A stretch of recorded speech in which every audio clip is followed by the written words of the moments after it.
UFC 305 just took place. DDP and Still. I went 8-4. Not great betting wise. We'll get into that though.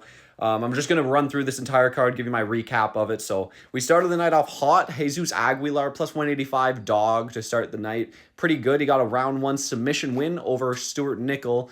Nickel showed his fight IQ, man. He was on top of Aguilar, had him pretty much flattened out, beating him up, and somehow Aguilar is able to pull a guillotine after a quick scramble, and he puts Nickel to sleep. Bad. He had to tell the ref to stop the fight. That was great win for Jesus Aguilar. Then we get on to Song Kanon versus Ricky Glenn. I probably should have seen the decision coming because Ricky Glenn was moving up to welterweight, but he was getting rocked the whole fight. He had a massive hematoma on like the left side of his head, like huge fucking welt. It was terrible. So, like, Song Kanon could have got him out of there. Like, for sure he could have got him out of there. But it seemed like Song Kanon slowed down after, a few initial onslaughts where he was looking for the finish. And it just never happened. So, he got the decision win, unanimous decision win. Then we move on to Tom Nolan, Alex Reyes. Which, interesting one. Tom Nolan couldn't get Alex Reyes out of there. Like, he couldn't get Alex Reyes out of there. Reyes, round one, he got a takedown on Tom Nolan, I think, if I remember correctly. And, like, it was really close. And Tom Nolan would rock Alex Reyes. Like, I think he rocked Alex Reyes one or two times. And then he just doesn't do anything. He just lets Reyes recover. And, yeah, it's a bad look. Tom Nolan's fight IQ was shown off. It's a lot of bad fight IQ, this card. Then we move on to the prelims, and Jack Jenkins, Herbert Burns. I called this one pretty good. Jack Jenkins beat Herbert Burns up, and Herbert Burns is a pussy. As what's new? What's new around here? Herbert Burns sitting on his ass again, gassed out after the first 2 minutes of the fight. Ref had to tell him to get up like multiple times.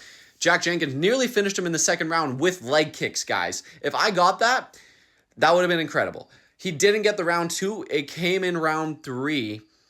And Jack Jenkins gets that finish because Herbert Burns didn't want to get back up to his feet. Pretty sad for him. Cut him. Get him out of the UFC. He doesn't belong. Herbert Burns, go and win $1 million on PFL because you're probably better than anyone they have there. Next fight, Casey O'Neill. I wasn't joking. I was not serious there. Herbert Burns would not win in the PFL. Next fight up the card, Casey O'Neill versus Luana Santos. I thought Santos would out-grapple her, get a submission. Obviously, it didn't happen. Her striking wasn't as good as Casey O'Neill. Casey beat her up and took that decision win home. Not too happy about that one. Speaking of not too happy, Josh Culibao, Ricardo Ramos. There's going to be a rant here. Ricardo Ramos, sure, he won round one. Round two, he gets dropped and is getting pieced up on the ground, nearly finished pretty much the entire second round. And that's not a fucking 10-8. Not one judge gave him a 10-8 for round two. Absolutely abysmal judging. Round three comes along, and Culibao is on the back foot more than he should be. I was saying it at the time. Culibao, it does not look good how he's just backing up the whole time. I didn't like it.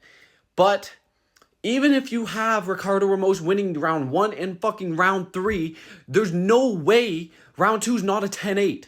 There's not a chance round two's not a 10-8. That was a draw or a Culibao win. There's not a chance Ricardo Ramos could have won that fight after the second round. It's insane to me how Ricardo won that fight and not a single judge gave it a round two. 10-8. Insane to me. Insane to me. Josh Culibao has terrible fight IQ though as well. He had Ricardo Ramos hurt in like the late first round or early second round, and he shot a takedown immediately after he hurt him.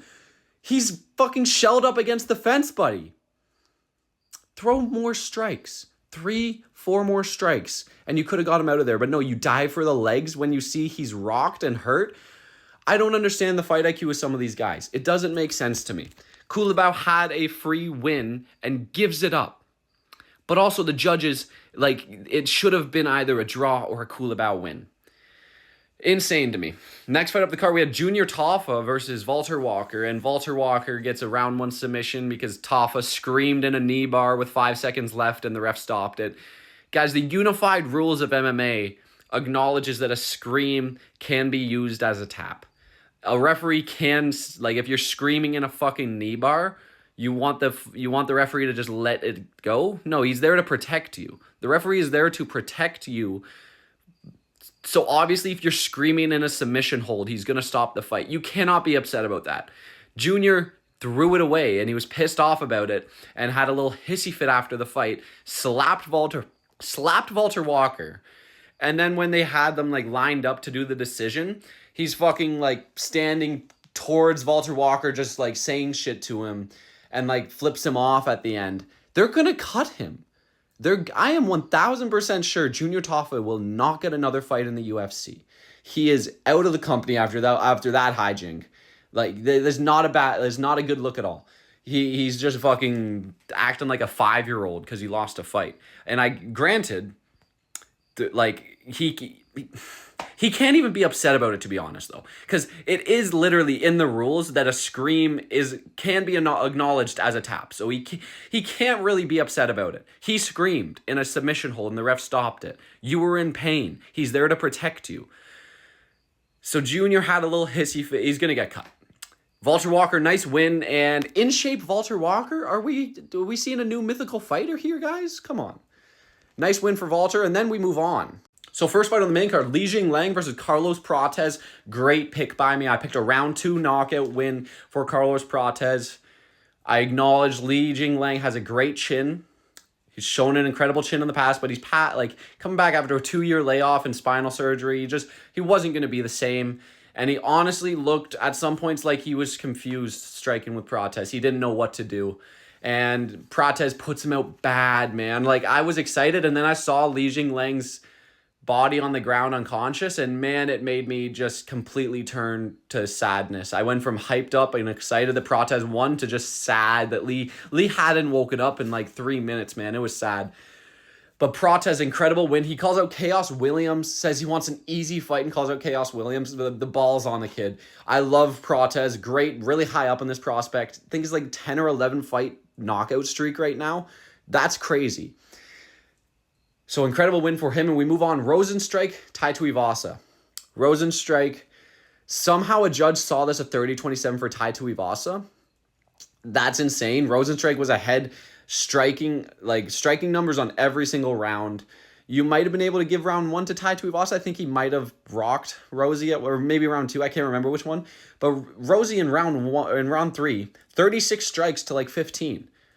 And there was another round where he had that amount of strikes as well. Like, I don't know how a judge can see to 30-27. It's not possible.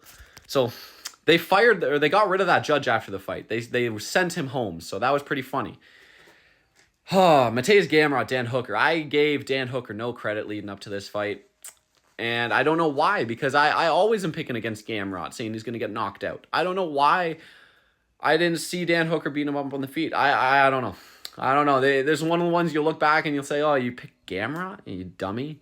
It was a dumb pick by me. It was bad. I will acknowledge it. I should have went for the underdog there. Should have seen that coming.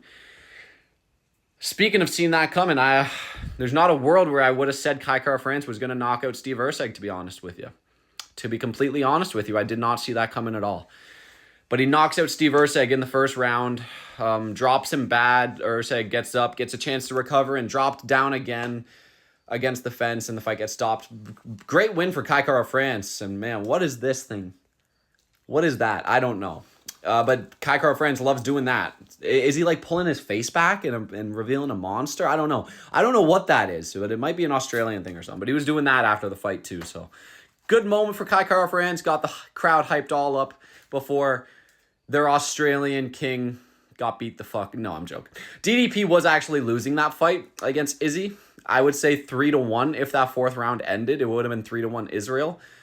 But with a minute left, or was it a minute? There was time left in the round. DDP gets his back, rear naked choke, and Izzy taps pretty much immediately. Like, didn't fight it that much, just tapped pretty much immediately. Great win for DDP, and Alex Pereira calls him out after the fight on his Instagram, says he's going to move back down to 185 for one more fight.